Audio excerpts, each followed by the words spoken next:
السلام عليكم، ازيكم حبايبي؟ عاملين ايه؟ احنا بقى ايه بنوريكم مع بعض الليفت. عملنا برطمان ليفت.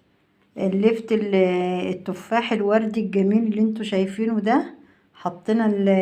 حطينا معاه قطع فلفل، وحطيناه في البرطمان. الليفت الجميل الاحمر الجميل الوردي، التفاح الوردي معانا اهو. وخدنا منه بقى الورق الجميل بتاعه. احنا جايبنا اللفت بالورق بتاعه، خللنا المخلل، عملنا مخلل لفت وخدنا الورق بتاعه. شوفوا الجمال، شوفوا الجمال يا حبايبي، شوفوا الورق الحلو. شفت الورقة؟ ايه ده احلى من ورق العنب والله. زبدة زبدة زبدة. الورق ده احنا هنعمل بيه ايه يا حبايبي؟ ورق اللفت ده هنعمل بيه ايه؟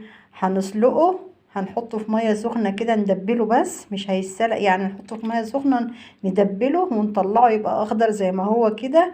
وهنعمله محشي، محشي ورق اللفت ده حبايبي. ده بيبقى تحفة في الاكل، زبدة، بيبقى زبدة والله العظيم. جربوه، احشوا الورق بتاع اللفت ده زبدة. يعني احنا جبنا اللفت مع الورق ده وغسلناه، قطعنا الورق غسلناه زي الفل زي ما انتوا شايفينه كده، اخضر وجميل اهو. غسلنا ورقة ورقة وايه وجهزناه. هندبله عشان نجهزه نعمل منه محشي يا حبايبي. ومعنا هنا اللفت مجهزينه. وتعالوا بقى كده اقول لكم احنا عملنا اللفت الجميل ده ازاي مع بعض، واوريكم الطريقة. السلام عليكم، ازيكم حبايبي؟ عاملين ايه؟ ايه رأيكم بقى في التفاح الوردي اللي انتوا شايفينه ده؟ ايه رأيكم في التفاح الجميل الابيض الجميل ده؟ شفتوا التفاح ده؟ احلى حاجة في الشتاء تقدروا تجيبوه الوقت وتعملوه. مفيد جدا وطعم جدا جنب اي اكلة بتاكليها، ويفتح الشهية وطعمه خطير. المخلل اللفت الطعم هنعمله معاكم ان شاء الله.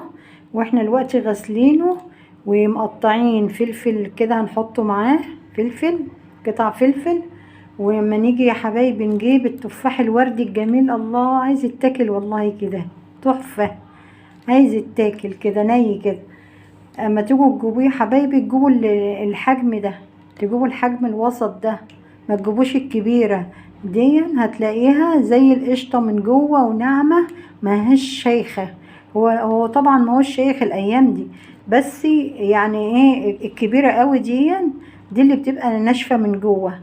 شوفوا بقى انا مقطعه معاكم اهو، شوفوا يا حبايبي، شوفوا احنا هنقطعه بقى مكعبات زي ما انا متقطعاه كده. بتقطعوه كده، شوفوا انا بقطعه كده نصين وبعمل كده كده مكعبات كده، مكعبات كده حبايبي كده، التقطيع كده مقطعه مكعبات كده. وبنسيب العيدان الخضرة دي، في ناس بترميها، لكن العيدان الخضرة دي يا حبايبي، العيدان الخضرة دي احلى حاجة في اللفت. دي طعمها في المخلل وهو متخللة جميلة جدا، والفايدة كلها في العيدان الخضرة دي. يعني في ناس بترميها، اقول لهم ما ترموهاش وجربوها، عشان انتوا بترموا الفايدة بتاعت الايه، بترموا الفايدة بتاعت الورد البلدي ده. دي العود الاخضر ده، دي الفايدة كلها بتاعت الورد البلدي الجميل ده. هنقطعه كده معاكم كده حبايبي حلقات كده اهو، ونمسك حلقة حلقة، نمسك حلقة حلقة كده اهو، نعملها 3 صوابع كده كده، ونقطعها مكعبات كده وايه. وان شاء الله احنا هنا معانا ميه مغليه سايبينها تبرد، وحاطين فيها كيس ملح زي ده يا حبايبي. الميه المغليه دي حوالي رتل ونص، حطينا فيها كيس ملح زي ده. لما الميه تبرد معانا، هنحطها على اللفت. وما نيجي نحطها في البرطمان ده، معانا البرطمان اهو هوريهولكم ان شاء الله. وانا معانا هنا كمان زيادة اضافة معلقة ملح على معلقة شطة، دي اضافة علشان في هنا فلفل حار، هنا فلفل حامي حار، فعشان ما يبقاش حامي قوي علينا. معلقة بس صغيرة شطة، دي معلقة صغيرة، ومعلقة ملح كبيرة، ده نرشها قبل ما نحط المية عليها. دي كده خلاص يا حبايبي الاضافة دي. والميه تبرد هنحطها على ايه، على اللفت الجميل الورد ده في البرطمان، نحطها على اللفت وارجع لكم ان شاء الله. هنقطع اللفت وارجع لكم. انا لكم حبايبي، احنا معانا البرطمان اهو، حطينا نصه رصيت نصه، والنص التاني هرصه معاكم. بس قبل ما نرص النص التاني، معانا هنا ملح على شطة، هنحطه كده في النص، هنحطه كده في النص يا حبايبي، حبة الملح على الشطة دول كده. ونرص بقى الباقي، نرص الباقي كده معاكم في البرطمان. ونحط الفلفل، نرص الفلفل كده، الفلفل معاكم اهو كده، الفلفل في النص كده يا حبايبي، في نص البرطمان كده. ده حوالي البرطمان ده بياخد 2 كيلو لفت. البرطمان ده ده 2 كيلو يا حبايبي جبتهم. واللفت الايام دي رخيص جدا. والميه بردت معانا اهي، مدوبين فيها كيس ملح زي ده، كيس ملح مدوبينه في الميه دي رتل ونص ميه. ولو عوزنا معانا كمان ميه اهي في المج. هنضغط كده علشان ايه البرطمان يتملى. واحنا حطينا فلفل اهو يا حبايبي معاه اهو. اهم حاجه يا حبايبي الميه تكون مغليه وتسيبوها تبرد، ما تحطوش ميه ساقعه من الحنفيه. الميه الساقعه هتخلي المخلل يعمل ريم من على الوش كده، يعمل ريم معاكم. لكن الميه السخنه ما بتعملش ريم ولا حاجه. ولازم الميه تكون بارده، غلتوها وتسيبوها تبرد كده كده حبايبي.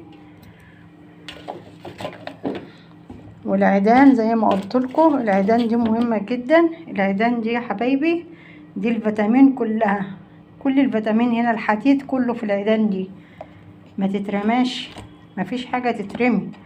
زي ما انتوا شفتوا كده خرطته معاكم، عملت المخلل اللفت من الالف للياء. وما كترتش في الشطه علشان انا حاطه فلفل حار معاكم هنا، حاطه فلفل حار. وايه هنحاول نضغط كده عشان ايه، عشان البرطمان يتملى كده.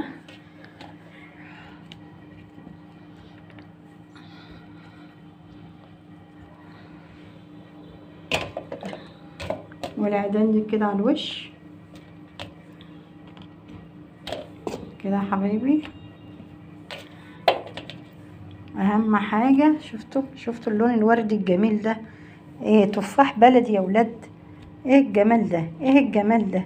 ده مخلل بقى ايه، مخلل ايدك بنظافه ايديكي وحاجه بيتك النظيفه وميتك الحلوه، مش ميه وحشه معتقه بقالها سنين تبقى ريحتها، تيجي تفتحي المخلل تلاقي ريحته ما تطيقهاش.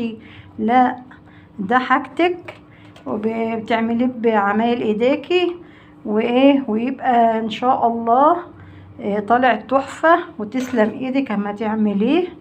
وايه كده البرطمان كده خد ال2 كيلو اهو يا حبايبي، ما عادش في حاجه في الصينيه اهي كده كده.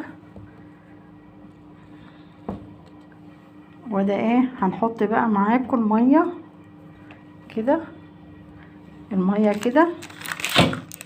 كيس الملح ده يا حبايبي بعد ما تحطوا الميه تحطوه كده، تحطوه كده وتقفلوا عليه بالغطا كده اهو، علشان ممنوع الهواء يخرج من جواه اهو يا حبايبي. مخلل اللفت الجميل التحفه ايه. ونحط بقى الميه مع بعض، نحط الميه مع بعض. ادي الميه اهي معاكم حبه حبه كده. الميه بردت خالص، لازم تتاكدي ان الميه بارده. دي مخلل اللفت يا حبايبي من الالف للياء معاكم. ويا ريت كلنا نجيبه الايام دي، لانه صحي ومفيد للجسم ومليان بالحديد والفيتامينات. واحلى مخلل تاكلوه في الشتاء. وعندكم الجزر برضو متوفر الايام دي. وكل حاجة بتاعت الشتاء جميلة جدا جدا جدا. الله الله، الميه يعني خد الرتل ونص بالظبط اهو. يعني انا ما احتجتش الكوبايه، كنت عامله كوبايه احتياطي اهي، ما احتجتلهاش. شفتوا الجمال يا حبايبي؟ شفتوا مخلي اللفت الجميل ده؟ الف هنا وشيفا يا حبايبي على قلوبكم. وان شاء الله لما يتخلل اوريهولكوا بقى وجماله كده، وناكله سوا مع بعض جنب اي اكله اعملها. هحطلكوا طبق كده يفتح النفس، ومعاه كم فلفلايه كده حاره، وايه جميل جدا جدا جدا. ونلفه بقى كده علشان انا حاطه ملح وشطه، نلفه. شفتوا الدلع؟ شفتوا الجمال؟ شفتوا الجمال يا حبايبي؟ الله، والله عايز يتاكل اكل كده، عايز يتاكل ني. واشوفكم ان شاء الله في فيديو جديد، والسلام عليكم ورحمة الله وبركاته. ما تنسونيش بقى في اللايكات الحلوة بتاعتكم وتشتركوا عندي في القناة عشان اكبر بيكم، لان انا محتاجة لكم، محتاجة لدعمكم، ومحتاجة لاشتراككم عندي، وعشان اكبر بيكم ان شاء الله، واعمل لكم كل حاجة يعني على قد الايد. والسلام عليكم ورحمة الله وبركاته.